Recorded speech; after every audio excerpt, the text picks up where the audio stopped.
All right, music fans, welcome back. Harmless Dave here.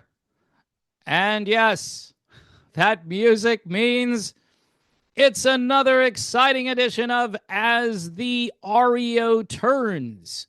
As the REO Turns, as always, is being brought to you by PJ Rock Super Chats, Buy Me a Coffee, Patreon, and YouTube memberships. Also, just subscribe to the channel. This is where I am. In case you didn't know, some people are still finding me here. Like the videos.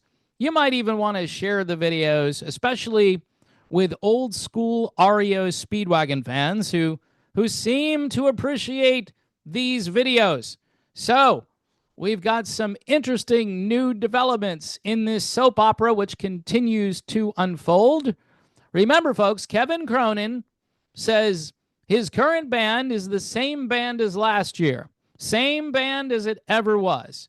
Well, a patron sent me a news story, and I'm going to do a little screen sharing here and just play the video from a news station, looks like in Kentucky here, KY3. Ticketmaster notifies concert goers of cancellation of Brotherhood of Rock tour stop in Missouri. So let's hear it.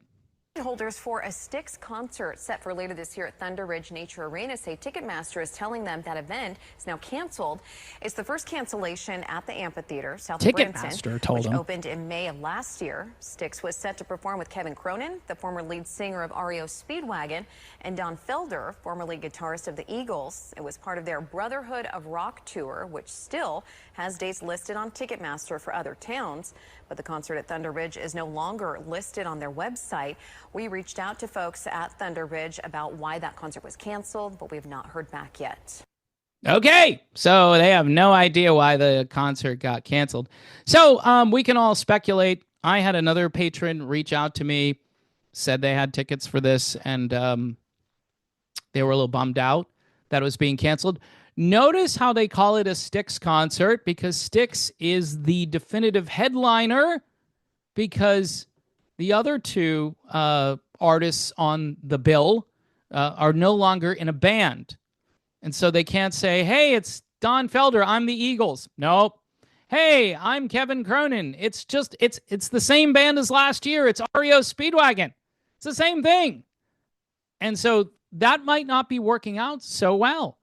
And if Ticketmaster is making the announcement, there's a really good chance that they're looking at ticket sales and saying, yeah, we can't do this. And Ticketmaster, unlike certain other ticketing agencies or promotional outfits, they don't want to lower ticket prices. They would rather cancel and not pay the venue for the use of the venue, because that's getting more expensive by like the minute. It's just so much more expensive to actually have a venue that is a decent place. In this place here in Branson, I'll tell you one thing about Branson. Branson, you probably already know this, is all about entertainment. If you're going to Branson, you're looking to be entertained. And so if they can't sell tickets in Branson, that's really not a good sign. Now, I would also say this, is that this type of entertainment might not be all that popular in Branson. And so you add that to the mix. I think they already canceled a date back in February or January when Kevin was kind of out on his own, and he didn't have the benefit of both Styx and Don Felder to kind of hold his arms up so he can be Moses and he can take his band, which is the same band as last year, into the promised land. No, he is possibly finding out. And again, there's no confirmation from Ticketmaster, so I'm speculating here. And I can speculate because, you know what? They shouldn't have kicked Bruce Hall out of this band. They just shouldn't have done it. Now, Bruce has been very nice to Kevin, very conciliatory, saying things like, yeah, we can't have REO without Kevin. he understands the branding. He understands the personnel that at this stage, I've been told this about other bands, and I don't think this applies to Foreigner, by the way, because they'll change lead singers week to week. I mean, they're basically like a musical collective, a touring collective. Hey, we'll use Kelly Hansen while we're in the United States because Kelly can't travel. And then we're in South America. We'll pander to the audience there. We'll use Luis. North of the border, we have a guy who did a Foreigner musical or something, so he'll work out great. You know, we can go to different parts of the world and just have different singers and just bring the band that actually makes the sound, makes the music, and we'll just put in whatever lead singer is appropriate. And that's starting to sound a lot like an orchestra. Like, whoever, dude, we're in Belgium. Let's find someone from Belgium to sing lead vocals. So in the case of REO, you did at least have the original lead singer. Some, of course, like yours truly, will say that I think it's time for Kevin to retire, especially in light of this. I think this might precipitate a retirement or maybe a reconciliation with Bruce Hall. Hey, Bruce, you were right, buddy. And I've gotten some confirmation on the hunch that I have that there is an issue here bigger than what Kevin Cronin is saying about Bruce Hall. And, you know, like, the band sounds better than it ever sounded before with this new guy, Bissonette. Nope, wrong answer. Bruce Hall is a great bass player, and he's also a singer and a songwriter. So I'm wondering what the heck really is the issue. And a lot of REO fans are wondering, Kevin, what is it? You just tell the world what's going on. I don't even know if Bruce Hall knows. He might know, but we know that Kevin Cronin knows the real reason why he doesn't want to share the stage with Bruce Hall anymore. But I tell you what, Bruce Hall has kind of kept his powder dry. When he's been provoked by people on social media, he's like, no, Kevin's our singer. And so I give him a lot of credit for that, because he has definitely been the bigger of the two people here in this soap opera called As the REO Turns.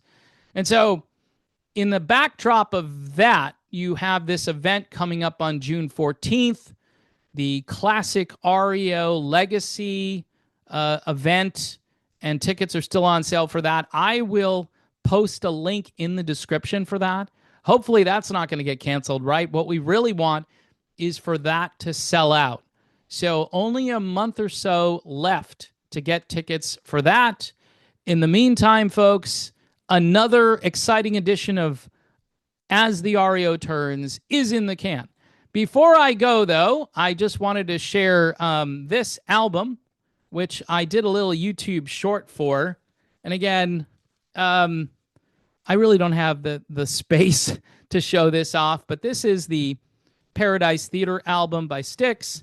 I had a little confrontation with somebody at the thrift store who basically bought into the narrative that the rock media has put out there, that, you know, Styx is a wimpy operatic band, and I like bands with muscle and testosterone. And I'm like, I'm assuming you like Rush, right? That's what I said to him. I said, didn't Rush really change their sound in the 80s? I mean, some of the stuff they were putting out was just as light and not as heavy as their 70s output. But yeah, I mean, comparing Geddy Lee to Dennis DeYoung is like oranges to apples. But the point is, the two bands aren't light years apart. And Dennis made this band a lot of money. So if you don't like Babe or Mr. Roboto, listen to, I don't know, The Grand Illusion. Listen to something that you think is tough enough, which, if you really go back, even the very first big song for Styx called Lady, that's a power ballad. It's a power ballad. Nobody's going to complain about Lady. I'm sure they're still doing it in concert. But again, another song about Suzanne DeYoung. I think, you know what? If I'm Dennis, I'm like, no, you can't do these songs anymore. You can't pull a Burton Cummings. Say, nope, can't do them. Can't do them. Now, you forfeit money when you do that. But if Dennis has enough money, I would say you guys can't do any of the songs that I wrote. Just you can't do it. And see how many people show up to see Styx and Kevin Cronin and Don Felder at that point. And Don Felder, I love him as a guitarist, all right? But he needs to bring a singer out with him. You know, somebody who, you know, he should have like Jason Sheff come out with him, or somebody who's a great vocalist who might be able to interpret these songs, or someone who sounds like Henley or Fry, or one of each. I don't know. Might make it a more interesting experience. Having Felder get up there and sing all the Eagles songs is like karaoke. It's like if I went up and, I mean, I might not be as good a vocalist as Felder, but I might be close. You know, so I don't know. There are a number of people out there who would be perfect to hang out with Don Felder. Just a suggestion. He's done it before. He had Jeff Coffey out there with him for a little while, former singer from Chicago. So I'm thinking one of those people would be ideal, and that might help sell a few more tickets. But if you're going to Branson, forget about it. Rebook and go over to Champaign for what's going to be a great legacy show for REO Speedwagon fans, for the old school fans, and really for all REO Speedwagon fans. And get your tickets, all right? Get lots of tickets and sell that thing out.